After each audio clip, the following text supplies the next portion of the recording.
कोई ऐसा मुतालबा नहीं है जो खुफिया।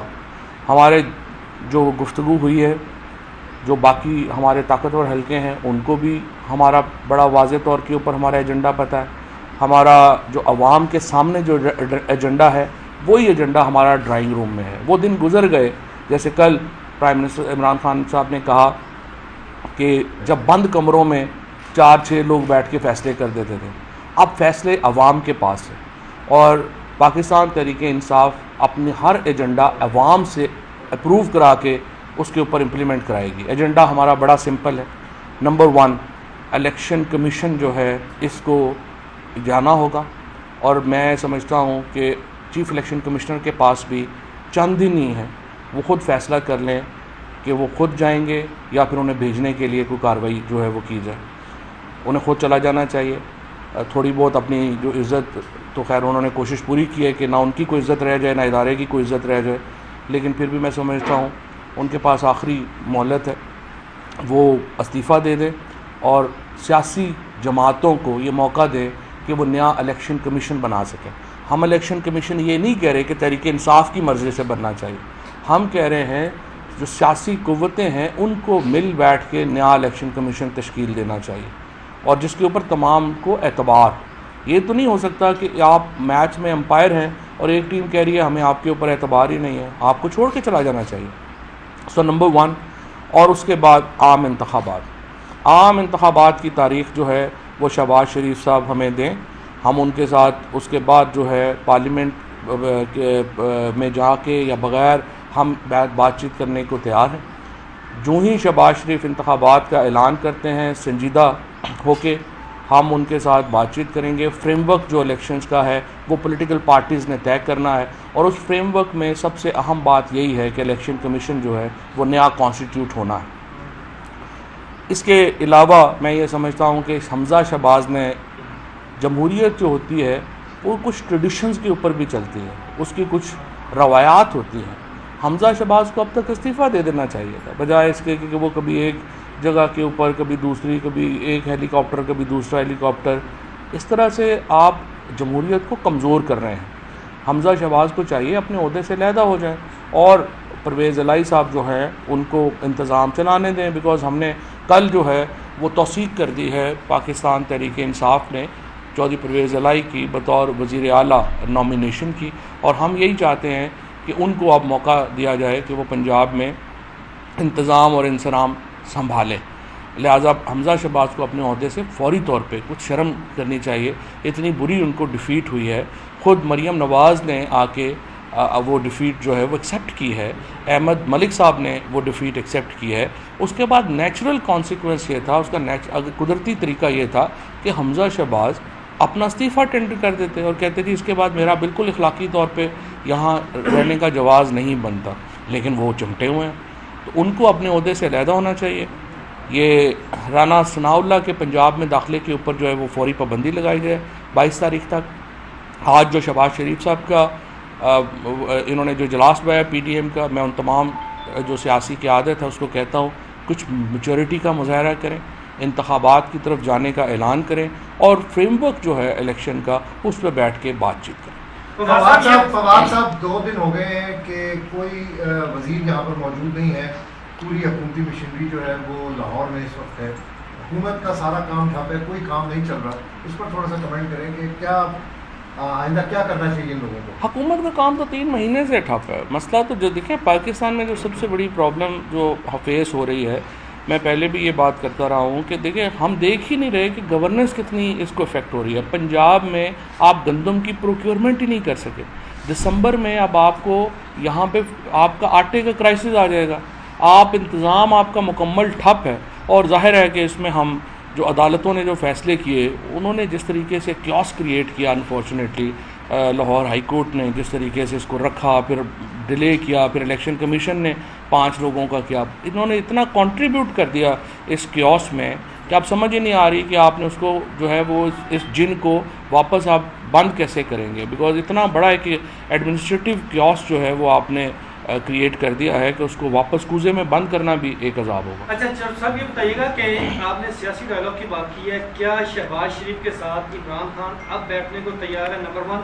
दूसरा सवाल, जिन एक्स वाई का जिक्र होता रहा इलेक्शन से पहले, जो पीटीआई की जानब से वो कलमात अदा किए गए, उनका रोल इस पूरे इलेक्शन में, ज़िमनी इलेक्शन में कैसा रहा? क्या वो न्यूट्रल थे या फिर जो एक्स और वाई थे वो एक्चुअली जेड हो गए, यानी ख़त्म हो गए। तो आप जब नई नतीजा दे सके तो आप उन पर क्या बात करें, जो भी हो गया। देखिए, जहाँ तक आपने अहम सवाल किया, इलेक्शन को जब वो ऐलान करते हैं तो फिर जो फ्रेमवर्क बनाना है इलेक्शन का, जिसमें ख़ुसूसी तौर पे नया इलेक्शन कमीशन की तश्कील शामिल है, उस पर ज़ाहिर है कि हम डायलॉग करेंगे, हम डायलॉग के लिए तैयार हैं और यही तरीका है आगे बढ़ने का।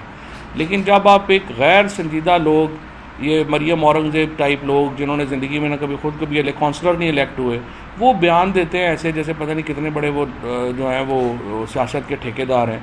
या अभी राना सनाउल्लाह के कल की ज़ुबान चेक करें।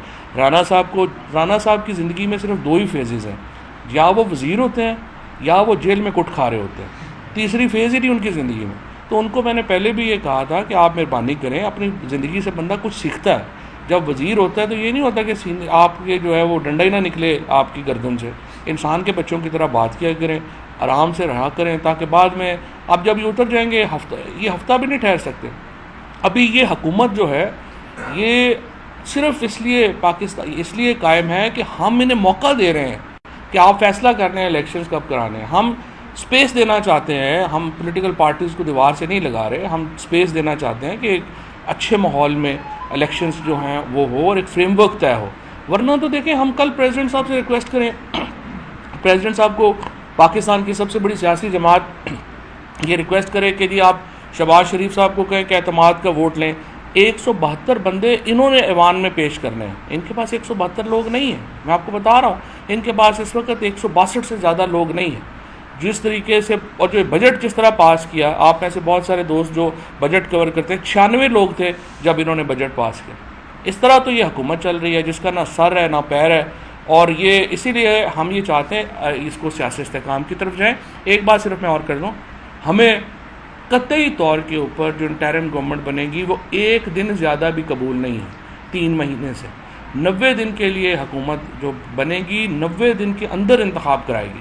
ये जो कुछ छुट्टियाँ छोड़ रहे हैं कि जी मईशत ठीक कर लें, मईशत ठीक करना इंटरिम गवर्नमेंट का काम नहीं है, ये मुंतखब हुकूमत का काम है। अवाम हुकूमत मुंतखब करेगी, वो आके मईशत जो है उसके फ़ैसले करेगी। इंटरिम गवर्नमेंट को बड़े फ़ैसले करने का इख्तियार हरगिज़ नहीं है। ये भी इत्तलात आ रही है कि पंजाब के जो चीफ मिनिस्टर का इलेक्शन, उससे पहले तो पीटीआई के एमपीज को उठा दिया जाए, गायब कर दिया जाए, इस हवाले से तैयारी किया है, क्योंकि आपको पता है कि पंजाब में नून वाले बात तो आ नहीं रहे, इस हवाले से कर रहे हैं। इन इलेक्शंस के बाद जिन्होंने उठाना था वही इनकारी हो गए हैं। अब वो राना सनाउल्लाह और उन्होंने कोशिश की है कोई 1-2 दिन से, लेकिन जिन्होंने उठाना था उन्होंने कहा भाईजान अपनी अपनी खेल।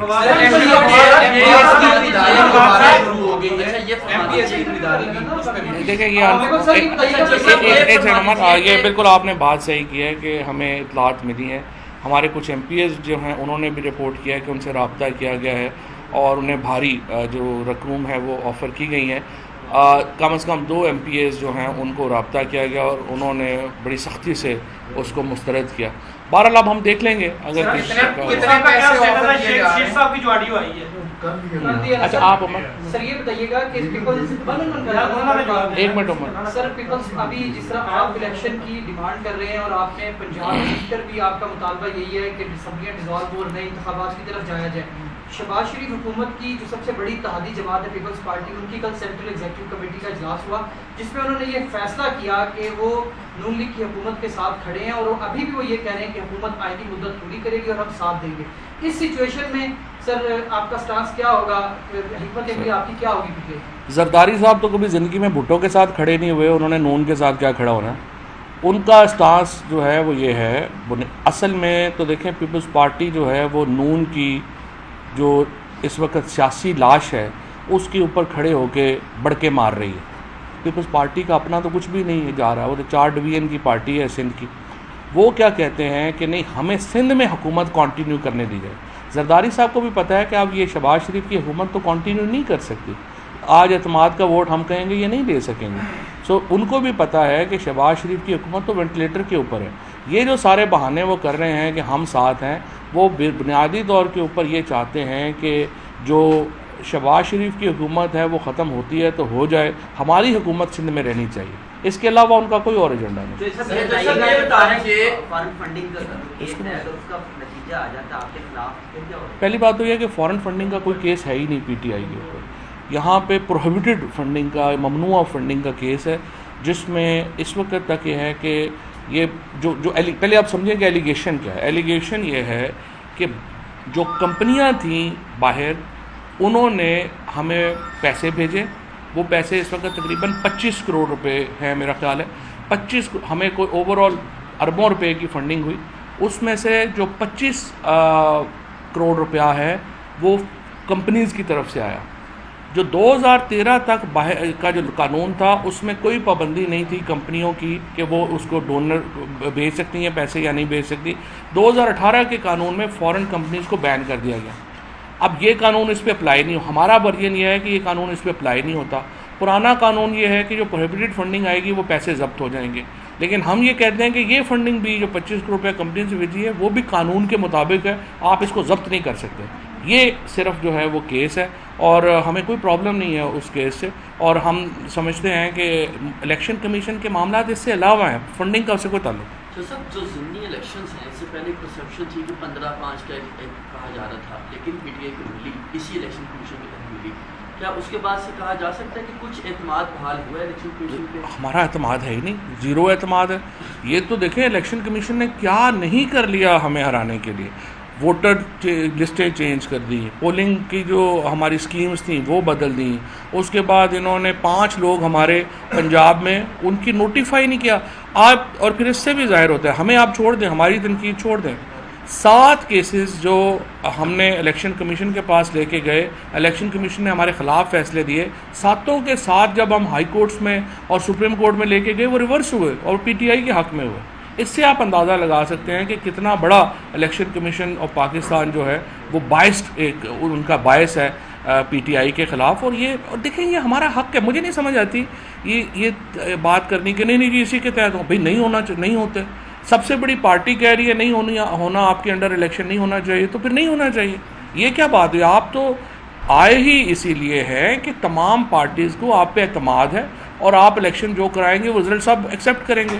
यहाँ सबसे बड़ी पार्टी कह रही है हमें आपके ऊपर एतमाद नहीं है। और फिर कल आप देखें, मरियम नवाज शरीफ ने, राना सनाउल्लाह ने, मरियम औरंगज़ेब ने, इन लोगों ने इलेक्शन कमीशन की ऐसे तर्जुमानी की है जैसे ये असल में इलेक्शन कमीशन के एम्प्लॉई हैं, इनका तो कोई ताल्लुक नहीं था। सो ये तमाम चीज़ें हमारे जहन में ये डाउट डालती हैं कि इलेक्शन कमीशन जो है वो जानबदार, गैर जानबदार नहीं है। और जब हम कह रहे हैं गैर जानबदार नहीं है तो उसको इसी के ऊपर जो है वो हट जाना चाहिए। सुभाष साहब, आपने कहा कि इलेक्शन कमीशन मुस्ताफी हो जाए, चूँकि आप पार्लियामेंट में मौजूद नहीं हैं। आईनी और कानूनी तौर पर जो अपोजिशन लीडर राजा रियाज और वज़ीर-ए-आज़म शहबाज शरीफ जो है उन्होंने नॉमिनेट करना, क्या उसको एक्सेप्ट कर लिया जाएगा? लेकिन राजा रियाज तो डमी है ना। राजा रियाज तो जो वो अपना कई दफ़ा प्रोग्रामों में डमी बुला के बैठा लिए जाते हैं, वो ऐसे पोजीशन लीडर, तो ज़ाहिर है उनकी तो कोई हैसियत नहीं है, उनसे तो कोई आप बात नहीं कर सकते।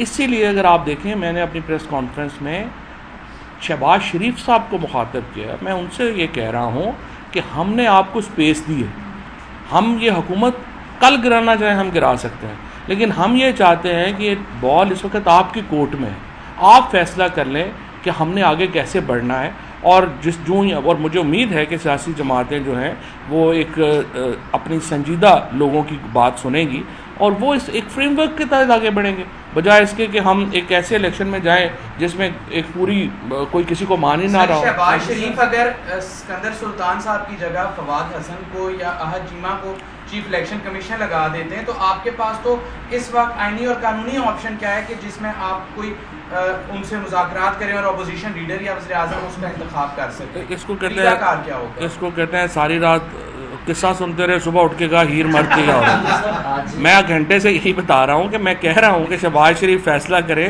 और उनके साथ बैठ के जो है अगला फ्रेमवर्क तय करेंगे। आज